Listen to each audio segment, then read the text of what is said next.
BC story teller channel पर आप सभी का स्वागत है। हस्तिनापुर की धरती पर एक समय ऐसे राजा का शासन था जिनकी वीरता, न्यायप्रियता और व्यक्तित्व की चर्चा दूर दूर तक होती थी। अगर ये चैनल आपको अच्छा लगे तो प्लीज लाइक और सब्सक्राइब करें। उनका नाम था राजा शांतनु। वे कुरुवंश के महान सम्राट थे, लेकिन उनके जीवन में एक ऐसा मोड़ आने वाला था जो आगे चलकर पूरे महाभारत की दिशा बदल देता। एक दिन राजा शांतनु शिकार करते हुए गंगा नदी के तट पर पहुंचे। संध्या का समय था, ठंडी हवाएं बह रही थीं और गंगा का निर्मल जल सूर्य की अंतिम किरणों से चमक रहा था। तभी उनकी नजर एक अद्भुत सुंदर स्त्री पर पड़ी। वह दिव्य आभा से घिरी हुई थी। उसकी सुंदरता इतनी अलौकिक थी कि राजा शांतनु कुछ क्षणों के लिए स्वयं को भूल गए। वह कोई साधारण स्त्री नहीं, बल्कि स्वयं माता गंगा थी, जिन्होंने मानव रूप धारण किया था। राजा शांतनु उनके पास गए और बोले, हे सुंदरी, मैं नहीं जानता आप कौन है, लेकिन मेरा हृदय आपको देखते ही आपके प्रेम में पड़ गया है। क्या आप मुझसे विवाह करेगी? वीडियो अच्छी लगे तो प्लीज लाइक और सब्सक्राइब करें। गंगा मुस्कुराई। उनकी आंखों में रहस्य छिपा था। उन्होंने शांत स्वर में कहा, राजन, मैं आपसे विवाह अवश्य करूंगी, लेकिन आपको मेरी एक शर्त माननी होगी। राजा शांतनु बोले, आप जो कहेंगी मैं स्वीकार करूंगा। गंगा ने कहा, आप कभी भी मेरे किसी कार्य पर प्रश्न नहीं करेंगे। चाहे मैं कुछ भी करूं, आपको मुझे रोकना या पूछना नहीं होगा। जिस दिन आपने मुझे रोका, उसी दिन मैं आपको छोड़कर चली जाऊंगी। प्रेम में डूबे शांतनु ने तुरंत ये शर्त स्वीकार कर ली। दोनों का विवाह हुआ और हस्तिनापुर में खुशियों का वातावरण छा गया।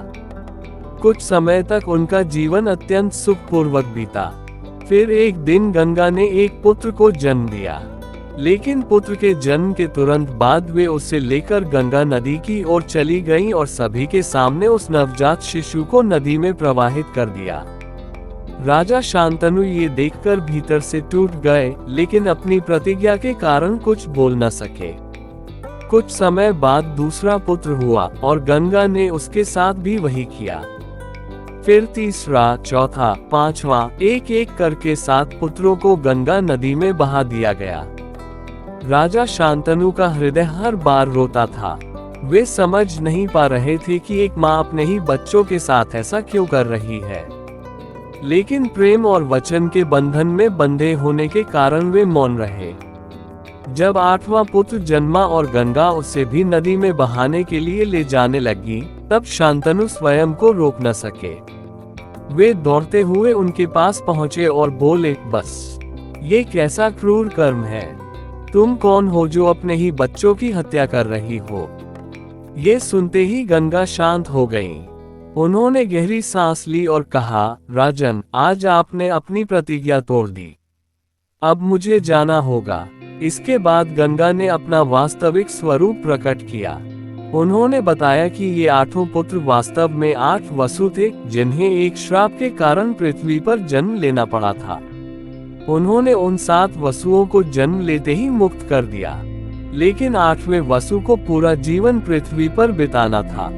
वीडियो अच्छी लगे तो प्लीज लाइक और कमेंट करें। वही बालक आगे चलकर भीष्म पितामह के नाम से प्रसिद्ध हुआ। गंगा उस बालक को अपने साथ ले गई और वर्षों तक उसे शिक्षा, शास्त्र और युद्धकला का ज्ञान दिया। जब समय आया, तब वे उस बालक को राजा शांतनु के पास वापस लेकर आई।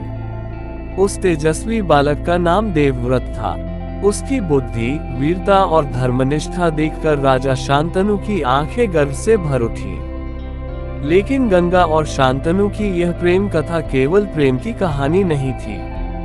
ये वचन, त्याग और नियति की ऐसी कथा थी जिसने आगे चलकर महाभारत के सबसे महान योद्धा को जन्म दिया। दोस्तों, गंगा और राजा शांतनु का प्रेम हमें ये सिखाता है कि कभी कभी प्रेम में दिए गए वचन जीवन की सबसे बड़ी परीक्षा बन जाते हैं। यही कारण है कि महाभारत की यह कथा आज भी लोगों को रहस्य, भावनाओं और त्याग का अद्भुत अनुभव कराती है। Thanks for watching.